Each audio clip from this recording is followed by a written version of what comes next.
Saya mengerti bahwa kelihatannya tidak berbahaya. Kita bangun pagi, minum kopi, lalu duduk di depan komputer. Tiba-tiba waktu sudah menunjukkan pukul 6 atau 7 malam dan kita masih duduk di tempat yang sama. Hampir tidak bergerak. Mungkin hanya pergi sebentar ke kamar mandi atau mengambil secangkir kopi. Kemudian, ketika pekerjaan selesai, kita memilih untuk bersantai. Tapi bagaimana caranya? Duduk lagi di sofa, menonton serial, melihat video, bermain game, atau menggulir layar ponsel. Kebanyakan orang melakukan hal yang sama. Namun justru disitulah letak bahaya yang diam-diam mengintai. Gaya hidup pasif ini perlahan-lahan merusak ginjal kita setiap hari tanpa kita sadari. Pernahkah kamu mencoba menghitung berapa lama kamu duduk dalam satu hari? Banyak orang, saat saya tanyakan, cenderung meremehkannya. Mereka biasanya berkata, dokter, paling cuma 4 atau 5 jam saja.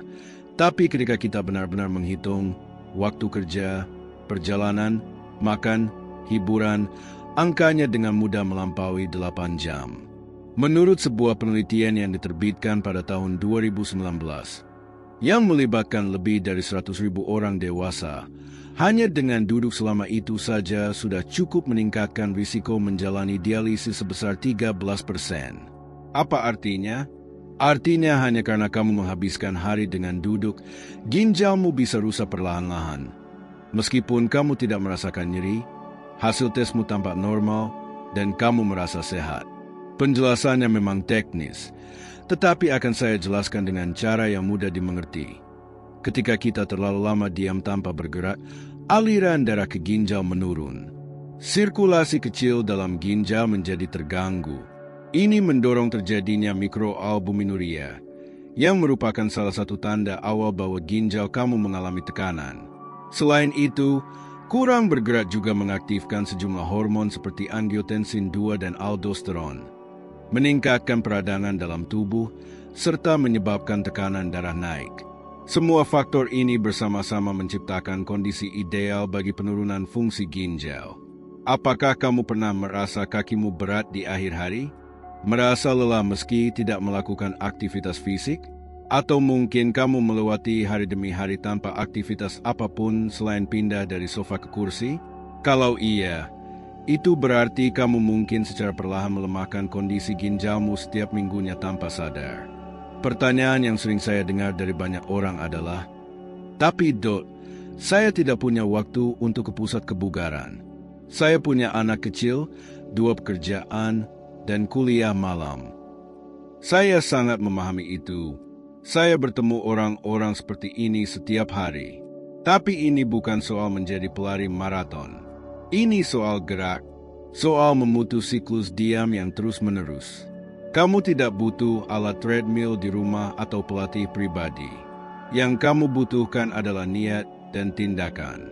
Setiap jam duduk, bangkitlah selama 3 hingga 5 menit. Regangkan kaki, pergi ke dapur, naik turun tangga. Saat berangkat kerja, cobalah berjalan sedikit lebih jauh. Turunlah 2 halte sebelum tujuanmu. Parkirlah sedikit lebih jauh dari pintu masuk. Pilih naik tangga daripada lift. Semua ini adalah hal-hal sederhana yang bisa dimasukkan ke dalam rutinitas, bahkan bagi orang yang sangat sibuk sekalipun. Penelitian menunjukkan bahwa melakukan aktivitas fisik sedang selama 150 menit per minggu, misalnya berjalan kaki, sudah mampu mengurangi risiko penyakit ginjal kronis secara signifikan. Tapi jika itu terasa berat, mulailah dengan apapun yang memungkinkan. 1 langkah kecil pada satu waktu, benar-benar 1 langkah demi langkah. Dan tahu tidak, hal yang menarik adalah bahwa banyak orang mengatakan kepada saya bahwa hanya dalam waktu 1 minggu setelah mulai melakukan kebiasaan ini, mereka tidur lebih nyenyak, kaki terasa tidak terlalu bengkak, punya lebih banyak energi saat bangun, bahkan suasana hati mereka membaik. Tubuh merasakannya, ginjal pun merasakannya, dan mereka berterima kasih.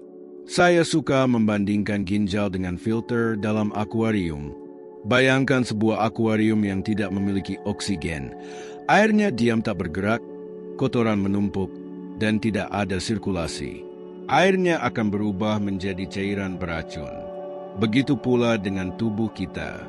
Tanpa gerakan, sirkulasi darah menjadi buruk, penyaringan tidak maksimal, dan limbah tubuh menumpuk. Itulah mengapa kebiasaan untuk aktif bergerak ini bukanlah kemewahan, melainkan kebutuhan biologis yang penting. Dan saya tahu bahwa mengubah kebiasaan tidak mudah. Tapi tahukah kamu apa yang jauh lebih sulit? Menghabiskan waktu berjam-jam tersambung ke mesin dialisis, sebanyak 3 kali setiap pekan, selama bertahun-tahun, hanya karena sesuatu yang bisa dicegah dengan tindakan sederhana seperti bangkit dari kursi. Maka sekarang saya bertanya, apakah kamu akan menunggu peringatan datang dari hasil tes yang bermasalah, atau kamu akan mulai hari ini dengan mengambil jeda singkat, berdiri, meregangkan tubuh, dan melindungi ginjalmu dengan langkah-langkah kecil? Berdirilah, bergeraklah, lakukan itu demi dirimu sendiri, demi masa depanmu. Ginjalmu tidak bisa berteriak minta tolong, namun mereka akan merasa berterima kasih setiap kali kamu memilih untuk bergerak. Pernahkah kamu menyadari bahwa momen-momen paling otomatis dalam keseharian kita justru adalah saat-saat yang paling berisiko? Saat kamu bangun kesiangan lalu memasukkan 1 atau 2 sendok gula ke dalam kopi tanpa berpikir panjang. Saat kamu hendak makan siang dan langsung menaburkan garam sebelum mencicipi makanannya. Ketika pesta barbeque yang seharusnya hanya pada hari Minggu menjadi kebiasaan dari hari Kamis hingga Minggu karena kamu berpikir, ini cuma sepotong kecil saja. Ya, itulah kebiasaan kecil yang tampaknya tidak berbahaya, tetapi perlahan-lahan menjadi jebakan diam-diam bagi ginjalmu. Saat ini, pola makan banyak orang tidak direncanakan, melainkan hanya didorong oleh impuls sesaat. Dan sayangnya, begitu banyak makanan yang kita konsumsi tanpa sadar telah memberatkan kerja ginjal setiap hari. Kelebihan garam, gula, dan protein dari hewan, terutama daging merah, merupakan musuh utama fungsi ginjal. Dan ini bukanlah sebuah pendapat sembarangan. Terdapat kesepakatan dari para ahli ginjal dan ahli gizi di seluruh dunia bahwa 3 zat ini, jika dikonsumsi secara berlebihan dan terus-menerus, menjadi pemicu peradangan kronis, tekanan darah tinggi, dan kelelahan pada sistem ginjal. Mari kita mulai dari garam. Organisasi Kesehatan Dunia merekomendasikan konsumsi maksimal sebanyak 5 gram garam per hari. Itu kira-kira setara dengan 1 sendok teh yang tidak penuh. Tapi tahukah kamu berapa banyak orang yang benar-benar mematuhi batas itu? Hampir tidak ada. Karena kita lupa bahwa garam tidak hanya berasal dari wadah garam di meja. Ia tersembunyi dalam saus kemasan, daging olahan, roti tawar, biskuit, keju, kaldu instan. Bahkan minuman ringan bebas gula pun masih mengandung natrium. Jadi, meskipun kamu merasa sudah mengurangi garam, bisa jadi kamu tetap melampaui batas harian tanpa menyadarinya. Dan masalahnya bukan hanya kanan darah tinggi, yang sendirinya sudah cukup untuk menghancurkan ginjal dalam jangka panjang, melainkan juga dampak langsung dari natrium terhadap sistem ginjal. Saat kamu mengonsumsi garam secara berlebihan, ginjalmu harus bekerja lebih keras untuk membuang kelebihan tersebut. Ini menyebabkan penahanan cairan, meningkatkan tekanan dalam pembuluh ginjal, dan memperbesar risiko berkembangnya penyakit ginjal kronis. Saya telah merawat pasien muda dengan kerusakan ginjal tanpa riwayat keluarga atau diabetes, tetapi pola makan mereka terdiri dari mie instan, makanan ringan asin, dan makanan beku. Sekarang mari kita bahas tentang gula. Dan kamu tidak perlu menjadi penderita diabetes untuk mengalami dampak buruk gula pada ginjal. Banyak orang keliru berpikir bahwa hanya mereka yang menderita diabetes yang harus khawatir. Tapi kenyataannya tidak seperti itu. Konsumsi gula rafinasi secara rutin menyebabkan peningkatan resistensi insulin, yang merupakan langkah awal menuju sindrom metabolik, kegemukan, dan akhirnya diabetes tipe 2. Semua kondisi ini berhubungan langsung dengan memburuknya fungsi ginjal. Lebih dari itu, kelebihan gula meningkatkan kadar asam urat yang dapat menyebabkan batu ginjal, serta menciptakan peradangan diam-diam yang merusak filter ginjal seiring waktu. Saya telah menangani banyak pasien dengan hasil pemeriksaan ginjal yang terganggu, dan ketika kami menyelidiki gaya hidup mereka, kami menemukan ketergantungan nyata pada makanan manis, minuman bersoda, jus buatan, dan makanan ringan kemasan.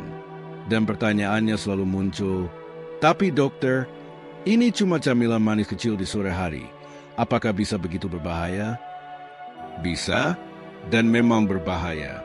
Sekarang, mungkin bagian yang paling kontroversial, protein dari hewan. Ya, daging merah, makanan olahan seperti sosis, ayam dalam jumlah berlebihan, bahkan bubuk protein whey yang dikonsumsi tanpa alasan medis yang jelas. Semua jenis protein ini, bila dikonsumsi secara berlebihan, akan menghasilkan limbah nitrogen yang harus disaring dan dibuang oleh ginjal.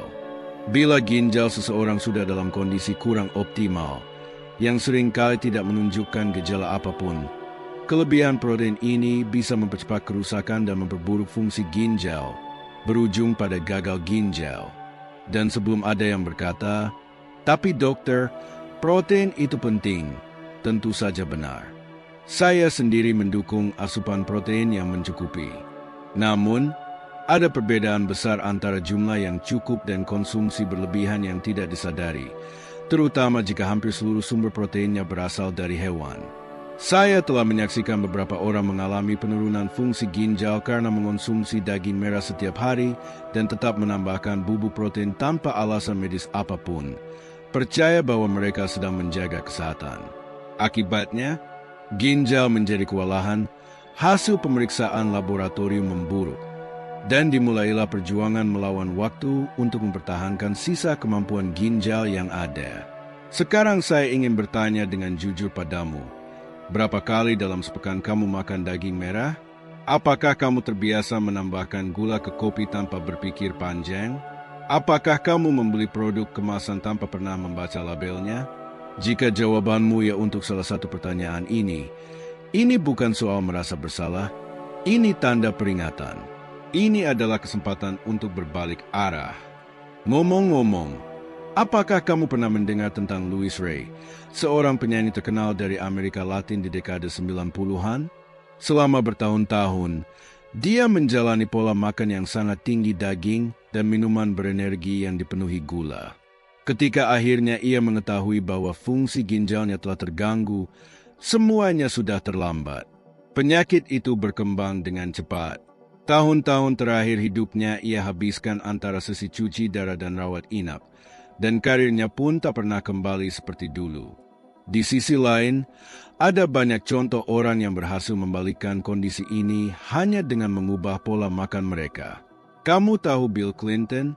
Setelah mengalami masalah jantung, ia melakukan perubahan besar dalam pola makannya, memperbanyak sayur, mengurangi asupan garam, dan menghentikan konsumsi daging olahan.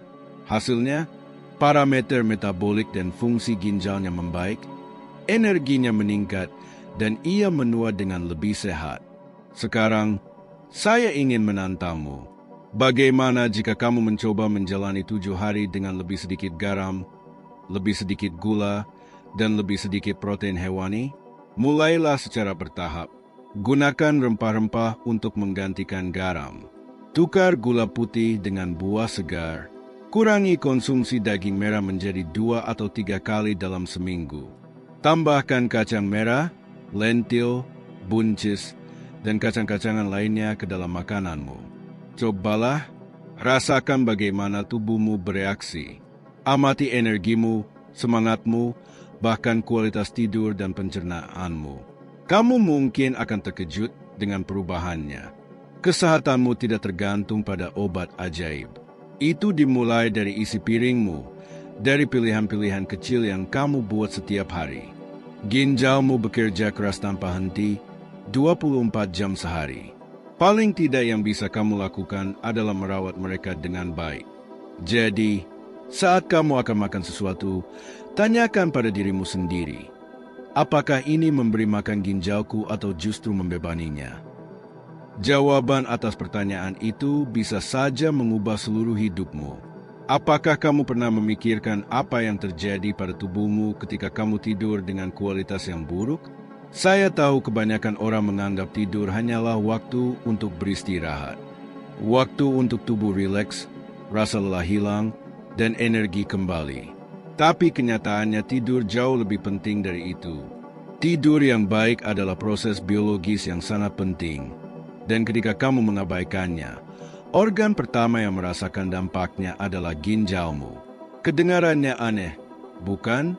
Mengira bahwa hanya karena satu malam tidak tidur nyenyak, fungsi ginjal bisa terganggu.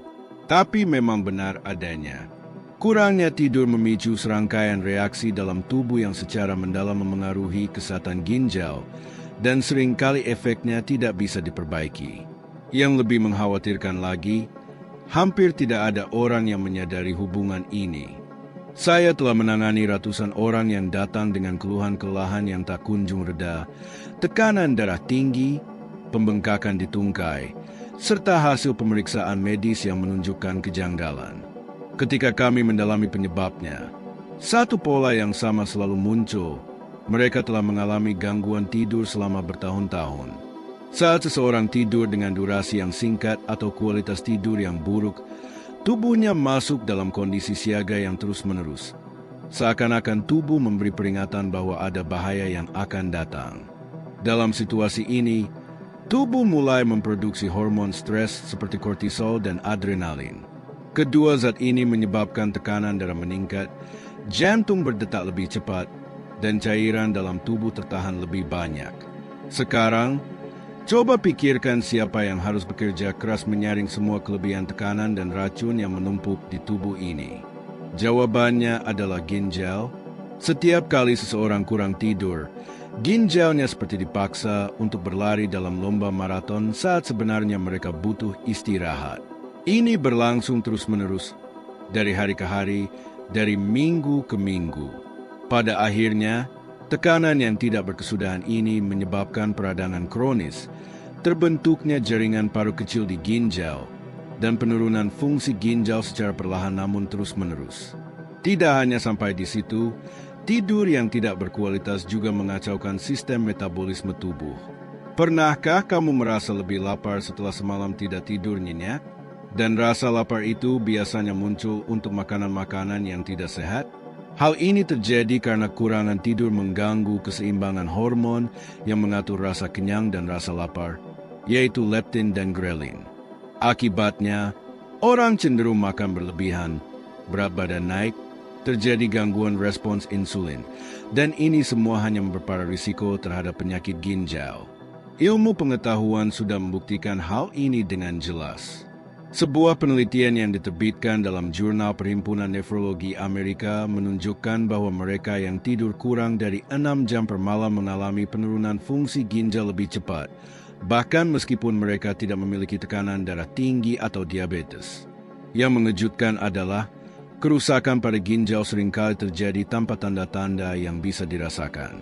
Tidak ada rasa sakit, tidak ada demam, tidak ada gejala mencolok, sampai akhirnya hasil tes medis mengungkapkan kenyataan yang sesungguhnya. Sekarang saya ingin bertanya, bagaimana rutinitas tidurmu? Apakah kamu bisa tidur antara 7 hingga 9 jam setiap malam? Atau kamu terbiasa tidur larut dan bangun terlalu pagi sambil berkata, ini cuma sekali-sekali? Apakah kamu menggunakan ponsel di atas tempat tidur, menyalakan televisi sampai tertidur, atau terbangun berkali-kali di tengah malam? Kebiasaan-kebiasaan ini memberi dampak besar, dan ginjalmulah yang akhirnya menanggung bebannya. Saya pernah merawat seorang pasien yang tidak pernah saya lupakan. Ia masih muda, seorang pengusaha yang sangat aktif dan produktif. Ia biasa tidur hanya sekitar 4 jam setiap malam karena menganggap tidur sebagai hal yang membuang waktu. Namun saat ia menjalani pemeriksaan menyeluruh, ditemukan bahwa fungsi ginjalnya sudah menurun secara moderat. Yang mengejutkan, ia tidak memiliki riwayat penyakit ginjal dalam keluarga, tidak mengalami obesitas, dan tidak memiliki tekanan darah tinggi. Satu-satunya hal yang menyimpang hanyalah pola tidurnya yang ekstrim. Dan ia mengatakan sesuatu yang masih saya ingat hingga kini. Dokter, Andai saya tahu tidur bisa menyelamatkan hidup saya, tentu saya akan tidur lebih banyak. Kini ia hidup dengan memantau kadar kreatinin dan ureanya secara rutin, berusaha mempertahankan sisa kemampuan ginjal yang masih ada. Namun, ada juga kisah-kisah yang membawa harapan. Banyak orang yang berhasil mengubah hidup mereka hanya dengan mulai menghormati waktu tidur. Seorang aktor bernama Matthew Walker, penulis buku terkenal Mengapa Kita Tidur, mendedikasikan karirnya untuk mempelajari tidur. Ia mengungkapkan bahwa ketika ia mulai memprioritaskan tidur yang berkualitas, suasana hatinya membaik, pikirannya menjadi lebih jernih, dan kesehatan jantung serta ginjalnya meningkat. Pengalaman ini tidak hanya terjadi padanya.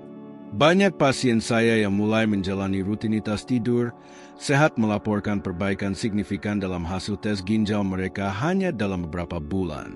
Jadi sekarang, izinkan saya bertanya dengan tulus, apa yang menghalangimu untuk tidur dengan baik? Apakah itu karena kesibukan, kecemasan, atau gangguan lain? Dan yang paling penting, sampai kapan kamu akan menunda untuk mengubah hal itu? Jika kamu ingin menjaga ginjalmu, mulailah malam ini. Jauhkan segala layar setidaknya 1 jam sebelum tidur. Ciptakan suasana kamar yang gelap, tenang, dan nyaman. Hindari minuman berkafein setelah pukul 18. Tetapkan waktu tetap untuk tidur dan perlakukan waktu itu seolah-olah itu adalah janji penting dengan hidupmu sendiri. Karena kenyataannya memang begitu. Tidur dengan kualitas yang baik bukanlah sebuah kemewahan, melainkan sebuah kebutuhan yang mutlak bagi tubuh. Ginjalmu yang bekerja dalam diam membutuhkan waktu ini untuk memulihkan diri, menyaring racun dengan efisien, dan menjaga dirimu agar tidak berakhir dalam prosedur cuci darah. Istirahat yang kamu abaikan hari ini akan ditagih oleh tubuhmu di kemudian hari. Dan saat tubuh menagih, bisa jadi sudah terlambat untuk memperbaikinya. Tidak ada alasan untuk menunda. Kamu bisa mulai malam ini juga. Ubah pola malammu agar hari-harimu lebih terlindungi. Karena ketika kamu tidur, ginjalmu tetap bekerja.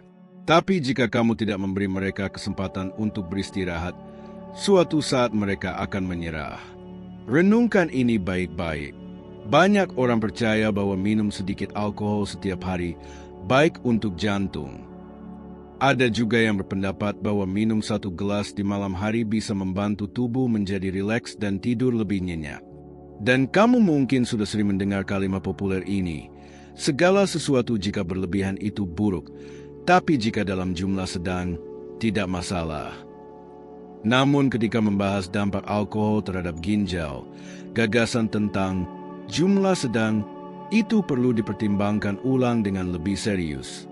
Apa yang terlihat seperti kebiasaan sosial biasa atau cara melepas stres, sebenarnya bisa memperpendek masa kerja ginjal secara perlahan dan diam-diam. Banyak orang tidak menyadari sepenuhnya dampak alkohol terhadap tubuh. Biasanya hati yang selalu disebut sebagai organ yang pertama terkena dampak, padahal ginjal tidak kalah pentingnya dan seharusnya mendapat perhatian yang sama. Saat kamu mengonsumsi minuman beralkohol, tubuhmu akan mengalami proses kehilangan cairan. Etanol menghambat pelepasan hormon antidiuretik, sehingga kamu buang air kecil lebih sering. Dan saat kamu terlalu sering buang air, tubuh kehilangan air, mineral penting, dan elektrolit. Ini membuat ginjal harus bekerja ekstra keras untuk menjaga keseimbangan tubuh. Jika hal ini terjadi terus-menerus setiap hari, akhir pekan demi akhir pekan, maka kerusakan akan mulai menumpuk dalam diam.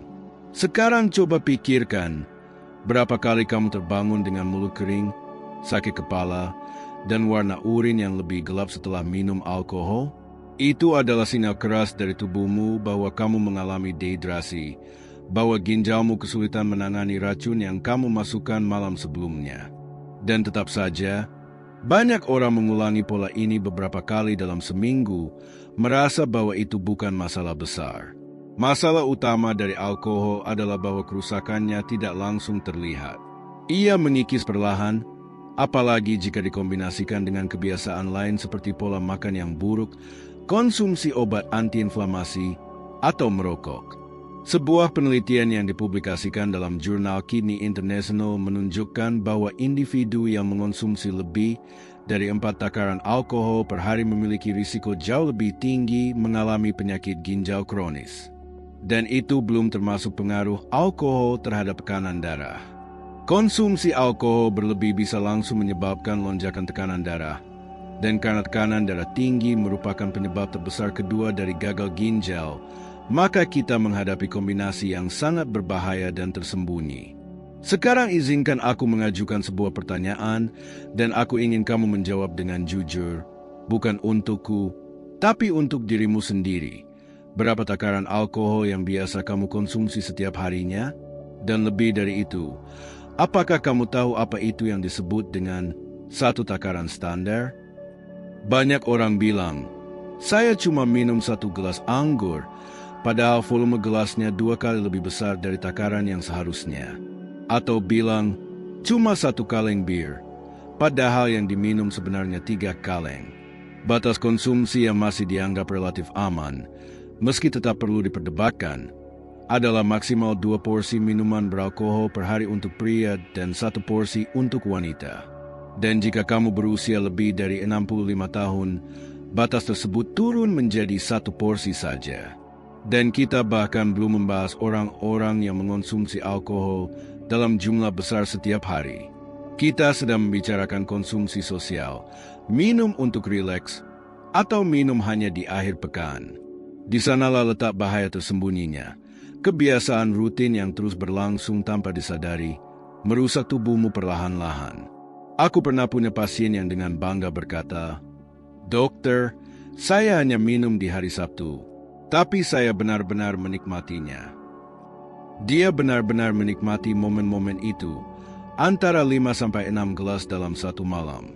Seiring berjalannya waktu, tubuhnya mulai menunjukkan perubahan dalam hasil pemeriksaan kreatinin. Tekanan darahnya tidak stabil, ia sering merasa lelah, dan kakinya membengkak. Dan tahukah kamu apa hasil diagnosisnya? Ia didiagnosis menderita penyakit ginjal kronis tahap ketiga. Ia sangat terkejut.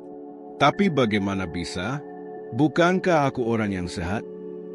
Aku pun menjawab, kamu memang dulu sehat, sampai akhirnya kebiasaan buruk yang terus-menerus itu mengejarmu. Alkohol tidak datang sendirian. Ia membuka jalan bagi kebiasaan merusak lainnya. Tidur yang tidak berkualitas, pola makan yang berantakan, penggunaan obat anti mabuk, dan dehidrasi yang terus-menerus. Semua faktor itu bersatu menciptakan badai sempurna yang bisa meruntuhkan fungsi ginjalmu.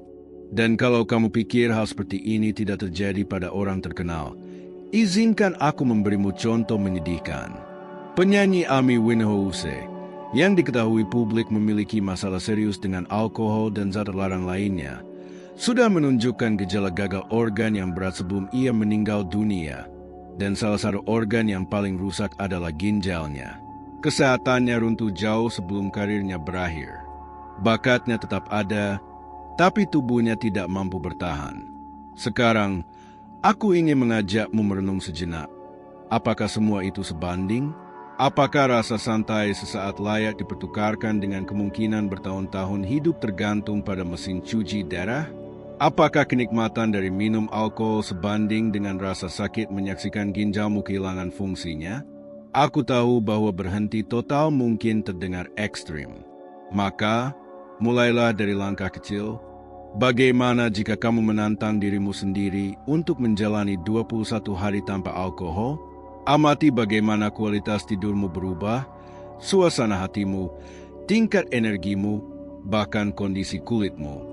Dan saat hasilnya mulai terlihat, karena hasil itu pasti akan datang, mungkin kamu sendiri akan menyadari bahwa kamu tidak lagi membutuhkan alkohol sebagai pelarian. Karena kesehatan sejati tidak datang dari gelas, juga bukan dari botol. Ia berasal dari pilihan-pilihan kecil yang kamu ambil setiap hari saat tak seorang pun sedang memperhatikanmu. Ginjalmu bekerja dalam diam demi kamu, tapi suatu saat nanti, jika tidak kamu rawat, mereka pun bisa ikut terdiam.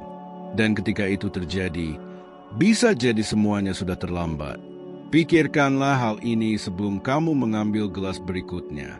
Karena bisa saja, apa yang kamu sebut sebagai momen kesenangan justru menjadi pemicu dari perjalanan panjang penuh penderitaan yang belum kamu sadari. Dan perjalanan itu masih bisa dicegah. Kebenaran paling penting yang perlu kamu bawa dalam hidupmu adalah bahwa kesehatan ginjalmu jauh lebih bergantung pada keputusan-keputusan kecil yang kamu buat setiap hari daripada pada faktor genetik atau keberuntungan. Tindakan sederhana yang kamu ulangi setiap hari, seperti bergerak lebih banyak, tidur yang berkualitas, menjaga pola makan, dan menghindari konsumsi alkohol yang berlebihan, akan memberikan dampak besar dalam jangka panjang. Dan mungkin saja, hanya mungkin, bahaya terbesar justru tersembunyi dalam kebiasaan yang selama ini kamu anggap tidak masalah. Kalau kamu sudah membaca sampai bagian ini, berarti kamu sudah mengambil langkah pertama yang sangat penting. Dan di video selanjutnya, yang sebentar lagi akan muncul di layar, kita akan melangkah lebih jauh dalam perjalanan menuju hidup yang lebih sehat, dengan memahami tanda-tanda halus yang diberikan tubuh ketika ginjal mulai melemah. Terima kasih telah menemani aku sampai di sini, dan aku tunggu kamu di video berikutnya.